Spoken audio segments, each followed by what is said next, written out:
Tonight on Capitol Hill, a fiery exchange put a spotlight on government spending, border messaging, and what accountability really looks like at the highest levels of power. If you value clear breakdowns of complex political moments like this, make sure you subscribe so you do not miss our in-depth analysis. I believe you have a policy, Madam Secretary, that you have to approve all contracts at your department over $100 million. No, sir. I have a policy in place that I review contracts. My deputy chiefs have the ability to review anything under $5 million. Above that, I evaluate and look at. Okay. And you do that, I understand, to try to curb waste and abuse of taxpayer money. Is that right? Yes, sir. In fact, it's been extremely effective. We've saved the taxpayers over $13.2 billion just by evaluating contracts, negotiating lower ones, and canceling ones that aren't necessary to do our duties. How do you square that concern for waste, which I share, with the fact that you have spent $220 million running television advertisements that feature you prominently? Sir, the president tasked me with getting the message out to the country and to other countries where we were seeing the invasion come from, with putting commercials out that told them that if they were in this country illegally, that they needed to leave, or we would detain them and remove them, and they'd not get the chance to come back to America the right way. That has been extremely effective. Ask you to run these advertisements, is that right? We had that conversation, yes, before I was put in this position and sworn in and confirmed, and since then as well. Okay. Did you bid out those service contracts? Yes, they did. They went out to a competitive bid, and career officials at the department chose who would do those advertising commercials. And the people that you ended up picking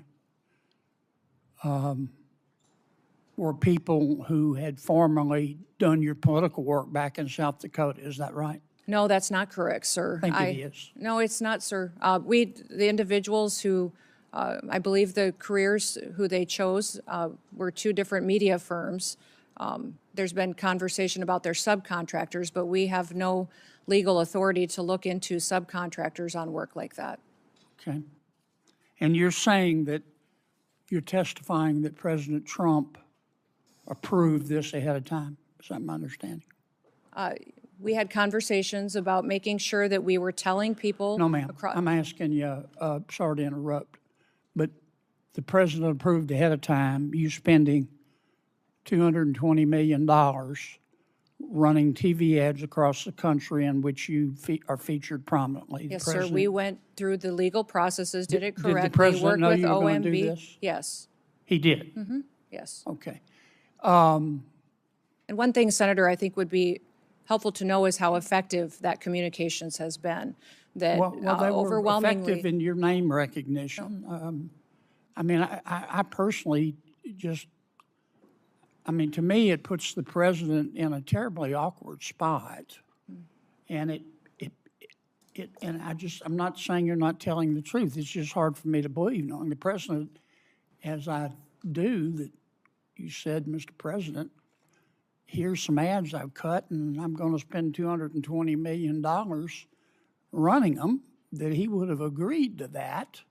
I don't think Russ Vought at OMB would have agreed to that. It's something we have to defend. I'm on the Appropriations Committee. My research shows that you did not bid them out, that you pick, in fact, one of the people you picked, the strategy group, Safe America Media was a company formed 11 days before you picked them, and that the strategy group got most of the money, and the head of that is married to your former spokesperson. Look, we all have friends who are qualified. I'm not quibbling with that. It troubles me. a fifth to a quarter of $1 billion of taxpayer money when we're scratching for every penny and we're fighting over rescission packages. I just can't agree with Madam Secretary. Are you still running those ads? No, Senator, I did not have anything to do with picking those contractors. No politicals at the Department of Homeland Security did. I understand. Are you Career still running officials those followed ads? the competitive bid process for Are you that. still running Everything those ads? I think the ads are due to end here in March, I think within a week or So two. they I'm are not sure of still the running? update. The one that is running is focusing on angel families. Have you seen that? It is the one that's talking about this is our why. This is why we work every day, Okay. is for the angel I've gotta families move and their on. victims that need to. In a tense back and forth during a congressional hearing, Homeland Security Secretary Kristi Noem defended both her aggressive contract oversight policy and a controversial $220 million advertising campaign designed to deter illegal immigration. The hearing opened with questions about internal controls at the Department of Homeland Security. Secretary Noem was asked whether she personally approves all contracts over $100 million. She pushed back on that characterization, explaining that while her deputy chiefs can review contracts under $5 million, she personally evaluates those above that threshold. According to her, this hands-on approach has led to $13.2 billion in savings by renegotiating, reducing, or canceling contracts deemed unnecessary. Now that figure is significant and it deserves context. Federal agencies oversee massive budgets that include procurement for technology, border infrastructure, cybersecurity, disaster response, and immigration enforcement. Even small percentage reductions in large contracts can translate into billions saved. Oversight mechanisms like layered review thresholds are designed to prevent waste, fraud, and abuse, particularly in agencies as sprawling as Homeland Security. So from an administrative standpoint, centralized review can strengthen accountability, but it can also slow operations if not managed carefully. That balance is part of what lawmakers were probing. If you appreciate balanced reporting that explains both sides without the noise, subscribe to stay informed.